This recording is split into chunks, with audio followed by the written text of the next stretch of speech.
आज हम लोग स्टार्ट करेंगे क्वाड्रेटिक इक्वेशन। और क्वाड्रेटिक इक्वेशन पढ़ने से पहले हमको ये जान लेना होगा कि क्वाड्रेटिक इक्वेशन क्या होता है, क्वाड्रेटिक इक्वेशन बना कैसे। क्वाड्रेटिक इक्वेशन बनने से पहले कौन कौन सा टर्म आया था तब क्वाड्रेटिक इक्वेशन बना था। तो उसमें हम सबसे पहले देखेंगे, एक होता है टर्म वेरिएबल और एक टर्म होता है constant.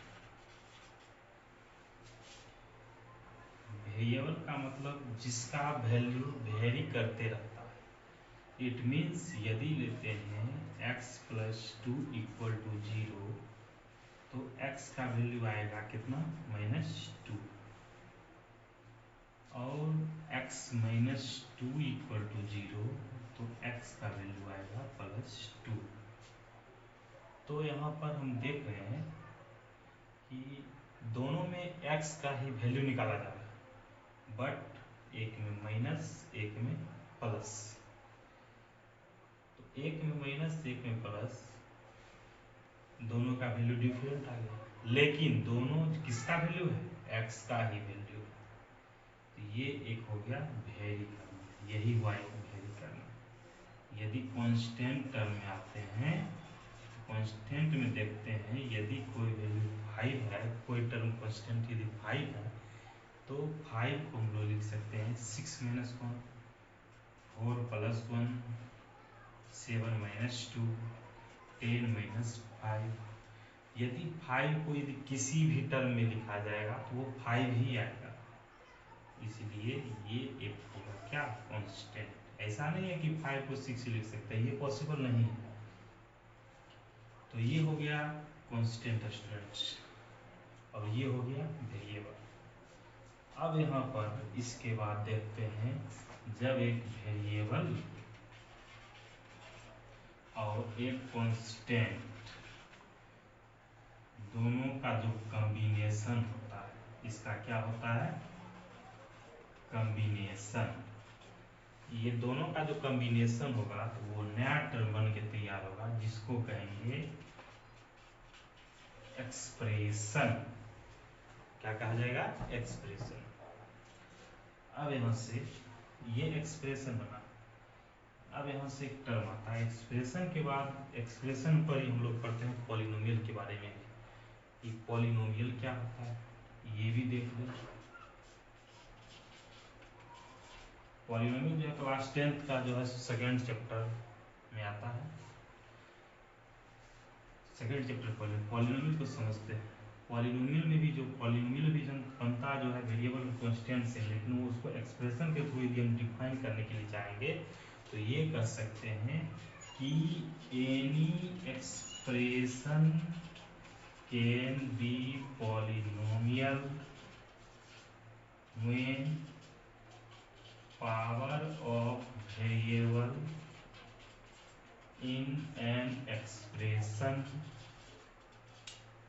is non-negative or not in क्या, fraction, not in fraction। ये मतलब कि पॉलिनोमियल जो है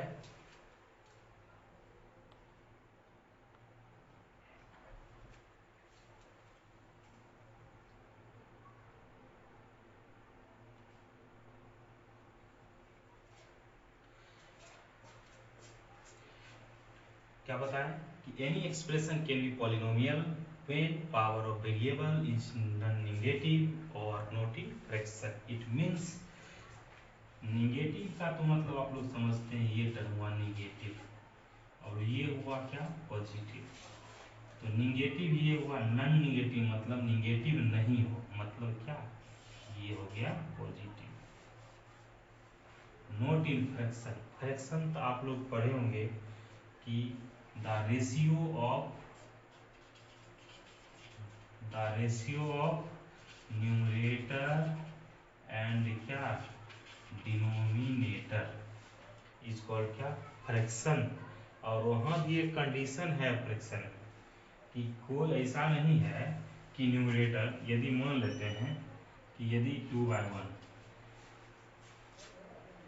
ये वहाँ ये भी कर सकते हैं, ये एक न्यूमरेटर है और ये डिनोमिनेटर है, लेकिन ये फ्रैक्शन क्या होगा, नहीं होगा ये फ्रैक्शन, बिकॉज क्योंकि ये 1 जो है फ्रैक्शन में नहीं आएगा। यहाँ पर एक्सेप्शन में चीज ले लीजिएगा आप लोग कि फ्रैक्शन में डिनोमिनेटर कभी भी 1 के इक्वल नहीं होगा, तभी वो क्या कहलाएगा, फ्रैक्शन।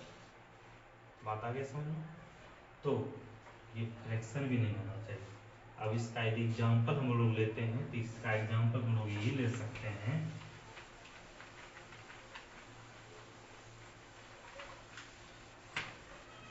इसका एग्जाम्पल देखें, x प्लस 1/x, इसको लिख सकते हैं x plus 1/x to the power 1। अब इसको लिख सकते हैं x प्लस 1 इंटू, ये जब हम लोग एक्सपोनेंट से पिछले क्लास 8 में आप लोग पढ़ा होगा चैप्टर 10, एक्सपोनेंट एक चैप्टर है, उसमें पढ़ा होगा कि जब यदि कोई भी वेरिएबल या कोई भी कांस्टेंट टर्म है, यदि उसका पावर यदि पॉजिटिव है और यदि वो डिनोमिनेटर से न्यूमरेटर में जाता है, न्यूमरेटर से डिनोमिनेटर में आता है, मतलब क्या, नीचे से ऊपर या ऊपर से नीचे, तो उसका जो पावर होता है, पावर का साइन क्या करता है, वेरी करता है। वेरी करने का मतलब प्लस माइनस में कन्वर्ट होगा और माइनस प्लस में कन्वर्ट होगा। तो ये आ जाएगा 1 into x to the power कितना, -1। तो आप लोगों ने क्या देखा, ये -1, ये एक आ गया कौन सा टर्म, नेगेटिव टर्म, इसलिए ये एक पॉलिनोमियल नहीं होगा। लेकिन यदि एक टर्म और लेते हैं t प्लस √2 और √2 प्लस √t, इसमें यदि आपको डिफाइन करने के लिए दे दिया जाए कि कौन सा पॉलिनोमियल है कौन सा नहीं, तो देखो दोस्तों, ये एक पॉलिनोमियल नहीं है और ये एक पॉलिनोमियल है, क्योंकि यहाँ पर जो t जो है एक वेरिएबल है मेरा, और वहाँ पर ऐसा नहीं है, क्वेश्चन में दिया हुआ रहेगा जहाँ पर t एक क्या है, वेरिएबल है या कांस्टेंट टर्म है, क्योंकि कुछ जगह t जो होता है कांस्टेंट टर्म में भी लिया जाता है, इसीलिए। तो यहाँ पर t एक वेरिएबल है, तो यहाँ पर इसका पावर 1 है, इसलिए एक पॉलिनोमियल होगा, क्योंकि ये पॉजिटिव टर्म है पावर। यहाँ देख रहे हैं √2 प्लस t, रूट का मतलब होता है पावर 1/2। तो यहाँ हम लोग क्या देखें कि इसका पावर 1/2 आ गया, ये एक फ्रैक्शन है।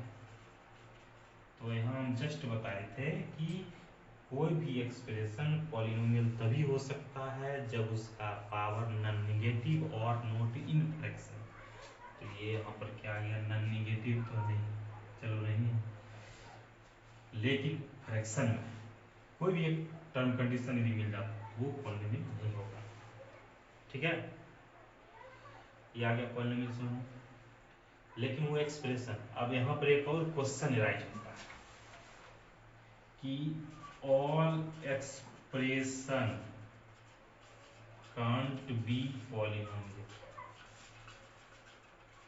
बट ऑल पॉलिनोमियल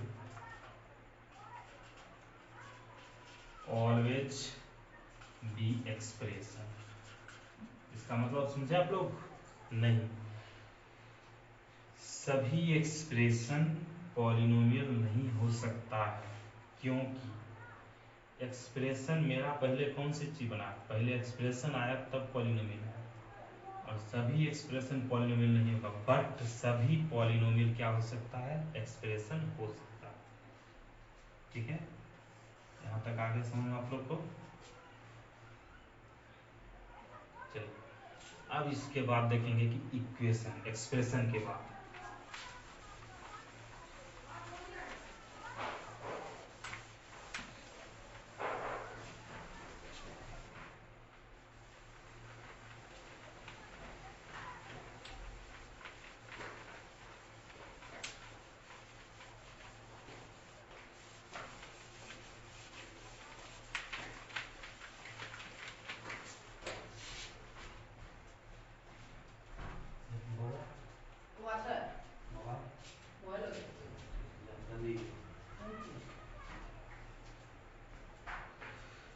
तो अभी जस्ट हम लोग देखिए कहाँ तक, पॉलिनोमियल तक। अब देखते हैं इक्वेशन।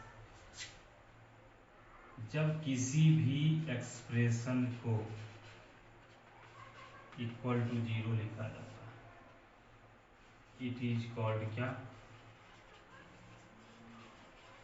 इक्वेशन। जब ये एक्सप्रेशन जीरो के बराबर आएगा तो ये क्या कहलाएगा, इक्वेशन। अब हम लोग यहाँ पढ़ रहे हैं क्वाड्रेटिक इक्वेशन। ये क्वाड का मतलब होता है टू। जब ये एक्सप्रेशन का डिग्री टू वाला जो एक्सप्रेशन यदि जीरो के बराबर होता है तब वो क्वाड्रेटिक इक्वेशन कहलाता है। जैसे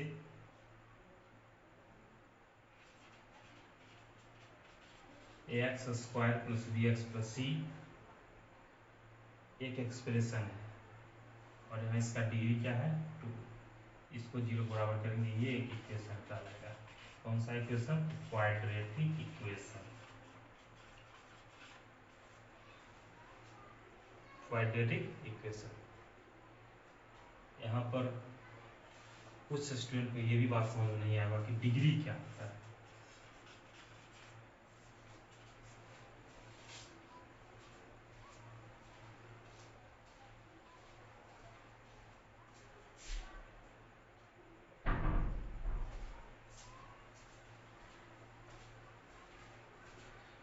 तो डिग्री क्या होता है, डिग्री होता है कि किसी भी एक्सप्रेशन में वेरिएबल का जो मैक्सिमम पावर होता है वो एक डिग्री कहलाता है।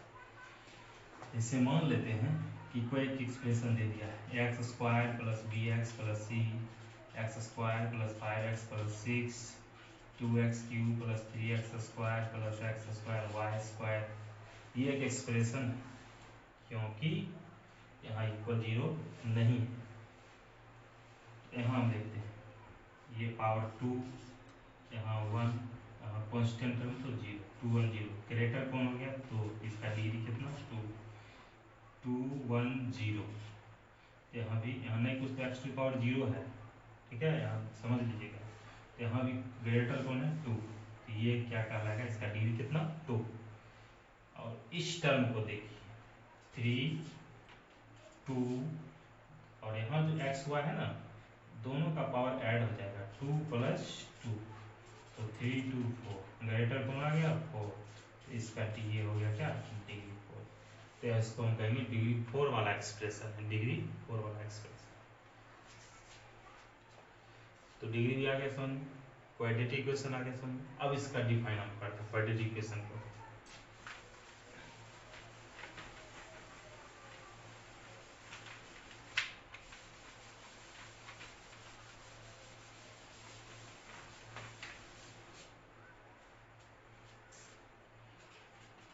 When any equation is in the form of x square plus bx plus c equal to 0, where a, b and c belongs to क्या, constant। constant टर्म में ये एक रियल नंबर भी हो सकता है, first condition. Second condition, a is not equal to 0। कोई भी इक्वेशन क्वाड्रेटिक इक्वेशन होगा जब वो ax square plus bx plus c बराबर 0 के टर्म हो, जहां पर a b and c are constant. और यह कांस्टेंट का मतलब ये भी कर सकते हो कि रियल नंबर, लेकिन a कभी भी 0 नहीं होगा। ये एक्सेप्शन में है, अपवाद जिसको कहते हैं। अब यहाँ पर क्वेश्चन राइज होता है कि a 0 क्यों नहीं होगा, तो चलिए उसको भी हम देखते हैं। X square plus b x plus c बराबर 0। जब यहाँ पर कंडीशन आ गया कि ए 0 नहीं होगा, तो यहाँ पर यदि कुछ स्टूडेंट के मन में क्वेश्चन राइज होता है कि यदि ए 0 होगा तो क्या होगा। तो ए, चलो ठीक है, हम 0 एक बार करते हैं। तो 0 into x square plus b x plus c बराबर क्या, 0। 0 plus b x plus c बराबर 0। तो अब कुछ स्टूडेंट यहाँ पर तो समझ ही गए होंगे कि क्या हुआ। ये यहाँ पर यही हुआ कि यदि ए 0 लिए तो इसका डिग्री कितना आ गया, 1 आ गया। डिग्री 1 आने का मतलब ये क्वाड्रेटिक इक्वेशन नहीं रहा, ये आ गया कौन सा इक्वेशन, लीनियर इक्वेशन। इसलिए कहा जाता है कि कोई भी क्वाड्रेटिक इक्वेशन होगा तो वो ax² plus bx plus c बराबर 0 के टर्म में होगा, जहां a b and c are constant but a is not equal to 0 is called क्या, क्वाड्रेटिक इक्वेशन। आगे समझ में आप लोग को ना। चलिए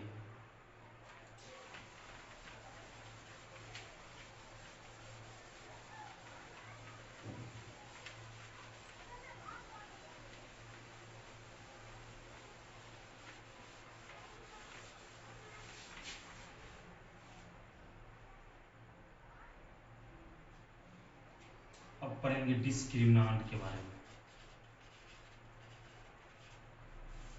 जिसको हम लोग विवेचक हिंदी में कहते हैं। यदि कोई क्वाड्रेटिक इक्वेशन द्विघात समीकरण ax² plus bx plus c बराबर 0 हो, तो यहाँ पर d जो इसका होता है विवेचक, जिसको कहते हैं डिस्क्रिमिनांट, जिसको d से डिनोट किया जाता है, या हिंदी में इसको विविक्तर भी पढ़ा जाता है, ये होता है b² माइनस क्या, 4ac, b² माइनस 4ac। अब यहाँ पर इसका नेक्स्ट हम लोग पढ़ेंगे श्रीधराचार्य फॉर्मूला। श्रीधराचार्य जी ने क्वाड्रेटिक इक्वेशन का जो 2 रूट्स होता है, जैसे कि हम लोग पहला जो चैप्टर पॉलिनोमियल पढ़े, पॉलिनोमियल में, क्वाड्रेटिक पॉलिनोमियल में या लीनियर पॉलिनोमियल में या क्यूबिक पॉलिनोमियल, उसका जीरोज होता है। जीरोज उसमें इसीलिए पढ़ा जाता है, वहाँ पर जो एक्स का वैल्यू फाइंड करते हैं वो जीरोज पढ़ा जाता है। उसका रीजन ये है कि वहाँ पे पॉलिनोमियल जीरो के बराबर पहले से नहीं होता। यदि ax प्लस b एक पॉलिनोमियल है तो ये अभी जीरो के बराबर नहीं है, यदि यहाँ x का वैल्यू फाइंड करेंगे तो इसको जीरो के बराबर करके तब यहाँ पर निकालते हैं x equal to minus B by a. यहाँ पर जीरो के बराबर करके तब इसका वैल्यू निकला, इसलिए इसको क्या कहा जाता है, जीरो।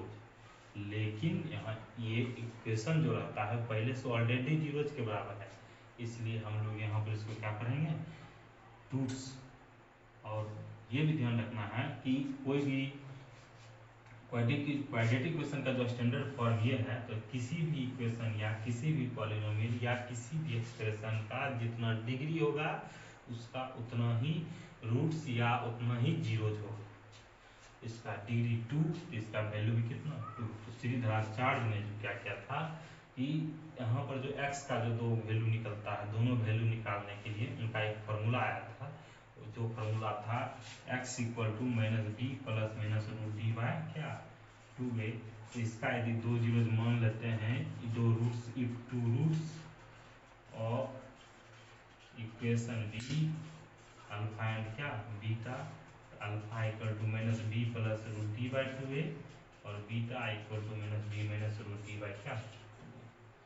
ऐसा नहीं है कि यदि हम अल्फा प्लस लिए तो बीटा माइनस लिए, तो ऐसा जरूरी नहीं है। ये हमको यदि माइनस ही चाहिए, अल्फा यदि माइनस ले लेते हैं, माइनस बी में बीच में यदि माइनस ले लेते हैं, तो यहाँ पर बीटा में क्या ले लेंगे, बीच में प्लस ले लेंगे। आगे समझ में।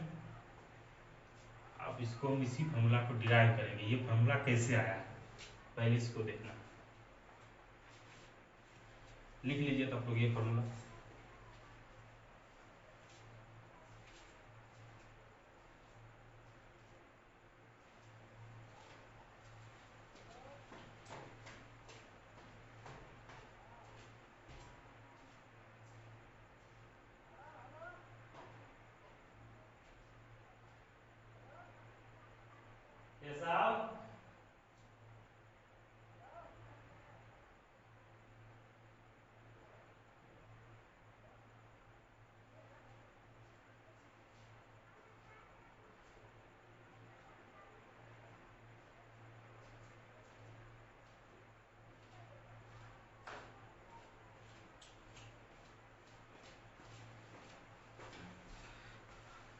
चलिए अब आगे।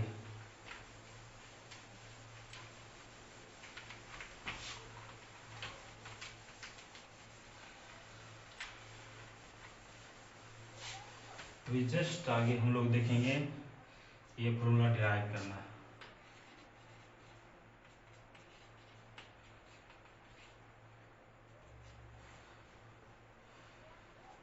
तो इसको स्टेप बाय स्टेप अध्ययन समझिएगा। स्टेप फर्स्ट, क्वाड्रेटिक इक्वेशन में जो एक्स स्क्वायर का जो कोफिशिएंट होगा उसको सबसे पहले कॉमन निकालना।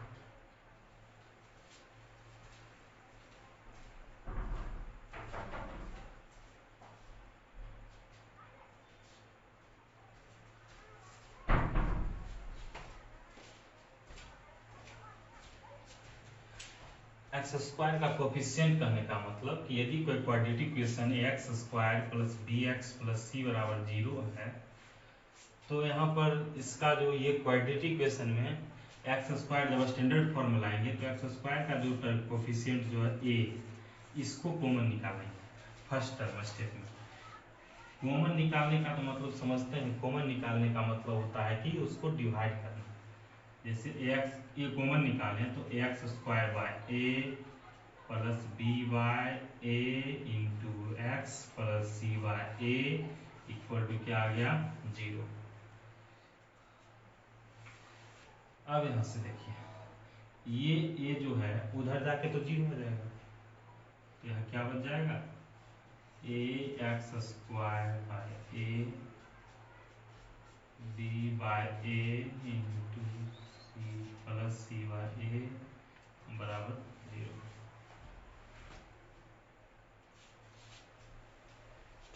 कट जाएगा ये x square b by a into x plus c by a equal to कितना 0। अब आप लोग स्टूडेंट इसी टर्म को समझिएगा। स्टेप 2 जो है काफी इंपॉर्टेंट टर्म, इसको ध्यान से देखिएगा।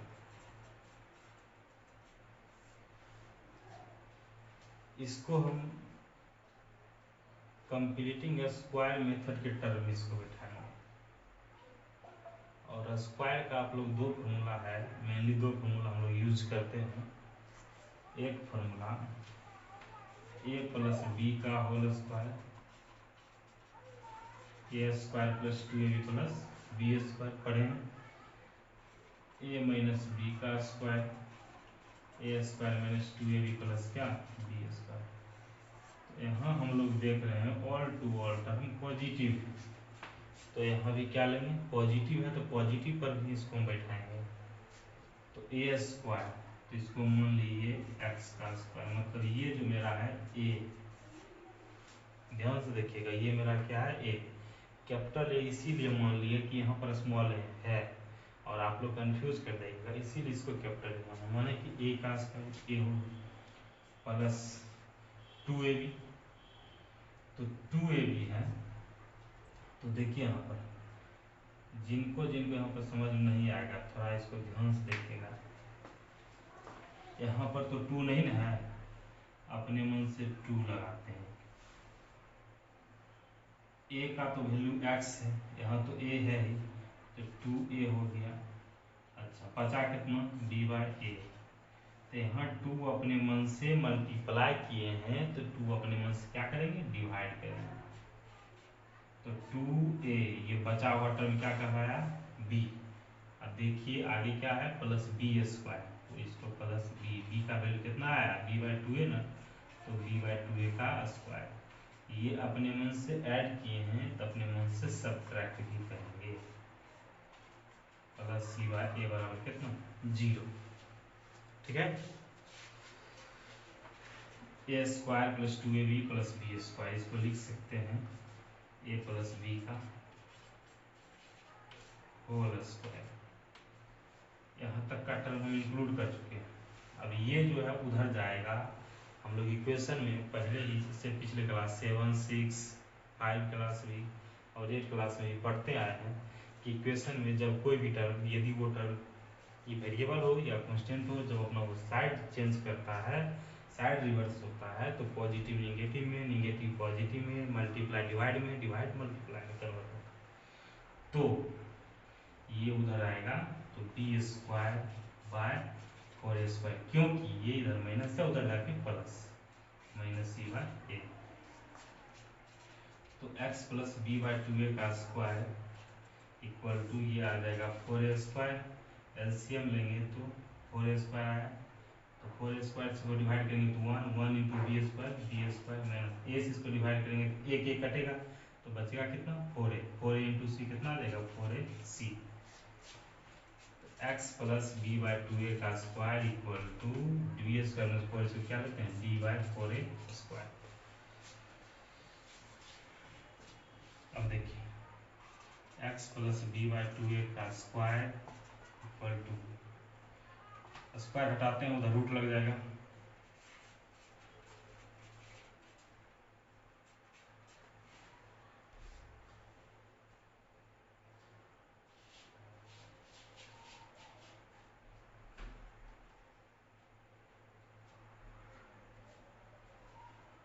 तो यहाँ एक चीज ध्यान देना,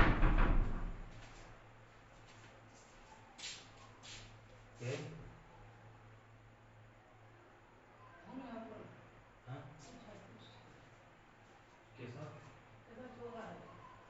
कोई दिक्कत नहीं, ठीक है।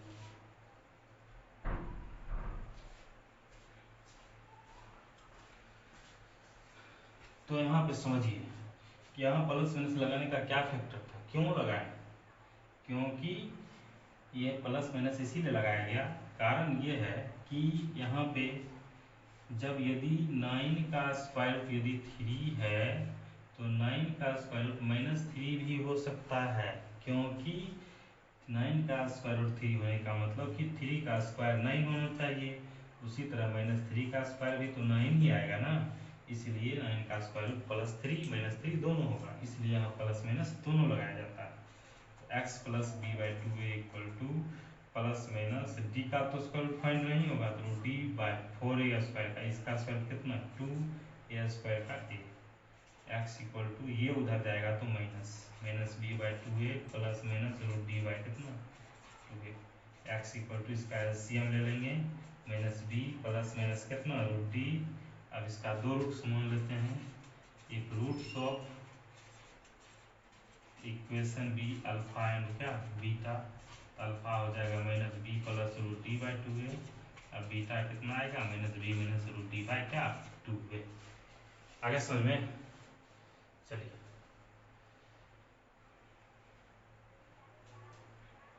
ये था मेरा Shridharacharya formula.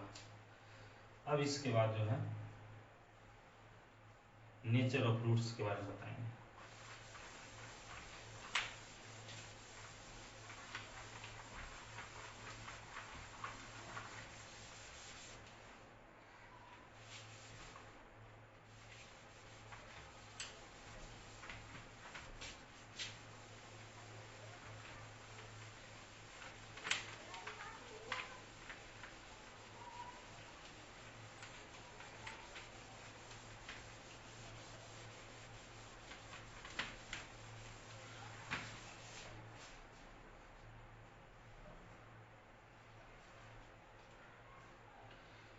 Nature of roots,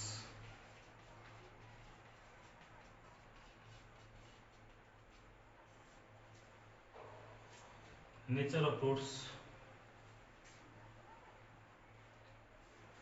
सबसे कंडीशन फर्स्ट में, नेचर ऑफ रूट्स कहने का मतलब कि जो क्वाड्रेटिक इक्वेशन का जो दो रूट्स होता है उसका नेचर क्या क्या होता है, किस किस कंडीशन में आता है, सबसे उसका 3 कंडीशन है। तो सबसे फर्स्ट कंडीशन, और फर्स्ट कंडीशन पढ़ने से पहले ये भी जान लीजिए कि रियल और इमेजिनरी क्या होता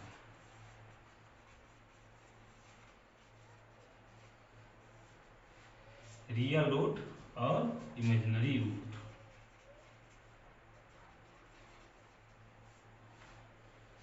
रियल रूट कहने का मतलब कि क्वाड्रेटिक इक्वेशन में जो रूट अंडर डी जो आता है ना, यदि ये डी ये रूट के अंदर यदि वैल्यू माइनस में है तब वो एक होगा इमेजिनरी, मतलब कि रूट अंडर माइनस डी ये एक इमेजिनरी टर्म आया।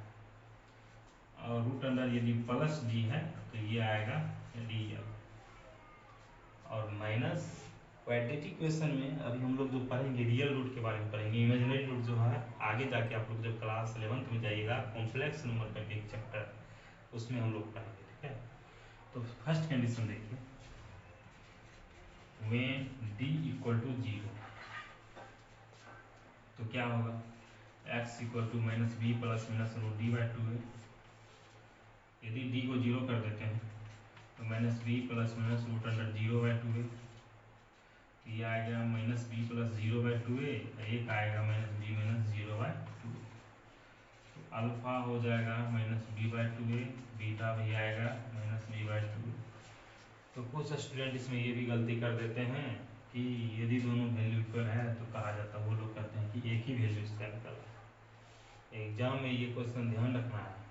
क्वेश्चन यदि आपको ऑब्जेक्टिव इस तरह से राइज कर सकता है कि if roots of equation are equal then total possible values of equation भी ऑप्शन में दे देगा 1 2 0 नन ऑफ दीज। मतलब यदि कोई द्विघात समीकरण या यदि कोई क्वाड्रेटिक इक्वेशन का यदि रूट्स बराबर हैं तो उसका कितना total number of possible value हो सकता है या सॉल्यूशन हो सकता है। तो वहाँ पर देखिए इक्वल है तब भी उसका जब भी होगा कितना है 2, क्योंकि हम इससे पहले भी बताए हैं कि यदि कोई भी क्वाड्रेटिक इक्वेशन हो या एक्सप्रेशन हो या पॉलिनोमियल हो उसका जितना डिग्री उतना उसका वैल्यू। तो यहाँ अल्फा भी माइनस बी बाई 2 है, बीटा भी माइनस बी बाई 2 है, दोनों इक्वल आया, लेकिन वैल्यू तो फाइंड हुआ। डी यहाँ पर क्या था पॉजिटिव, डी 0 एक पॉजिटिव निगेटिव 0 हम कुछ नहीं मानते, 0 पॉजिटिव निगेटिव इसको डिफाइन नहीं किया जा सकता है, वो पॉजिटिव निगेटिव दोनों टर्म हो सकता है तो उसको देखा नहीं जा सकता। तो यहाँ से अल्फा इक्वल टू आ गया बीटा। तो इसका नेचर क्या होगा, नेचर में स्टूडेंट्स हो जाएगा roots are real and equal, real and equal. Condition 2,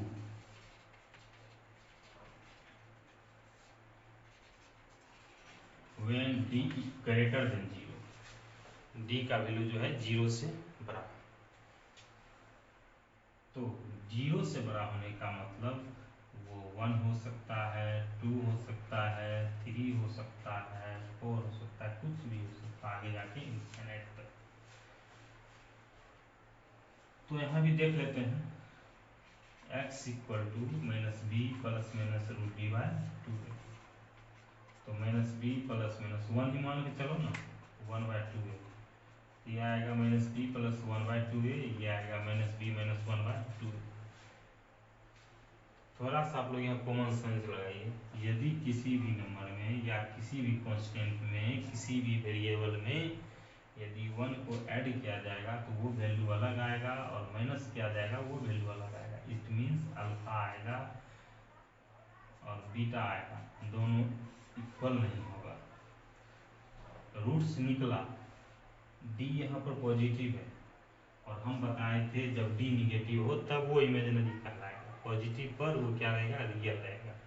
तो यहाँ पर नेचर क्या लिख सकते हैं, roots are real but unequal, real but unequal. Condition 3,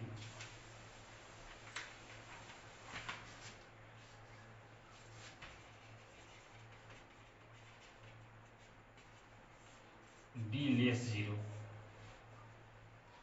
D less 0 कहने का मतलब 0 से छोटा, माइनस मानो, यही ना। तो x equal to minus B plus minus root D by 2 है। तो minus B plus minus root under minus 1 by 2 है।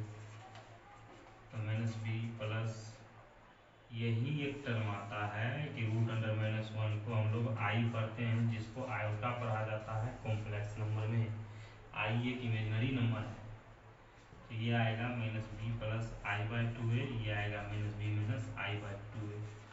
यहाँ लिखेंगे roots are not real, roots are क्या, इमेजिनरी। और हम आपको जस्ट भी बताएं कि क्लास 10 में रियल रूट्स के बारे में पढ़ना है, इमेजिनरी के बारे में एकदम नहीं पढ़ना।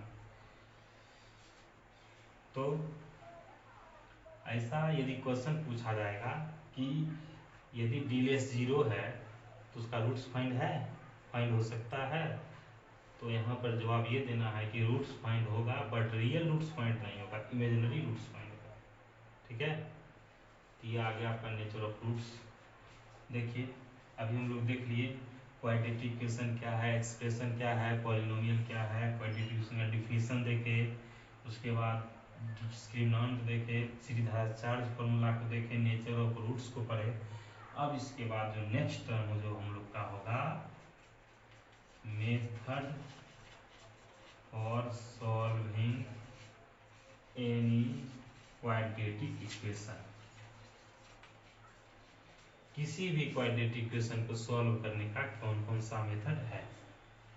इससे पहले हम लोग का 4 वीडियो बन चुका है, 4 वीडियो आपका जो है कैरियर पॉइंट जलकोरा जब यूट्यूब पे सर्च कीजिएगा तो वहाँ पर अपलोड किया हुआ है 4 वीडियो, उसमें भी पूरी डिटेल में बताया हुआ है। यदि जिसको वहाँ से भी थोड़ा सा समझ में नहीं आया तो यहाँ भी देखिए, यहाँ से भी समझ में आ जाएगा। यदि किसी प्रकार की कोई दिक्कत है तो आप लोग कमेंट बॉक्स में लिखें, उसको हम जरूर उसका फिर से वीडियो बना के डालेंगे। और आप लोग बुक जो सोल्यूशन करिएगा, जितना CBSE के जो बच्चे हैं NCERT फॉलो कीजिए, RD शर्मा फॉलो कीजिए, RS अग्रवाल फॉलो कीजिए, और कुछ स्टूडेंट हैं पियर्सन भी फॉलो करते हैं तो पियर्सन भी फॉलो कीजिए, कोई दिक्कत नहीं है। और जहाँ जिसको कोई क्वेश्चन में दिक्कत होता है तो कमेंट बॉक्स में डालें, उसका सॉल्यूशन दिया जाएगा। और यदि किसी प्रकार की समझने में कोई प्रॉब्लम है तो वो आप लोग पूछ सकते हैं। ठीक है, धन्यवाद। इसके बाद मैं फिर जस्ट एक अगला वीडियो भी तैयार करूँगा जिसमें आप लोग को method for solving quadratic equation रहेगा, और इसमें भी 2 मेथड बताऊँगा, एक अलजेब्रिक मेथड, एक ग्राफिकल मेथड, कि किसी भी क्वाड्रेटिक इक्वेशन को अलजेब्रा से कैसे हम सॉल्व करेंगे और ग्राफ से कैसे सॉल्व करेंगे। ठीक है, और आप लोग में जो स्टूडेंट इस चैनल को सब्सक्राइब नहीं किए हैं वो सब्सक्राइब कर लें, और उस पर जो बेल आइकन जो दिया होगा उसको जरूर प्रेस करें, ताकि आपको जितना भी वीडियो मैं अपलोड करूँ प्रत्येक का नोटिफिकेशन आपको मिलता है। धन्यवाद स्टूडेंट।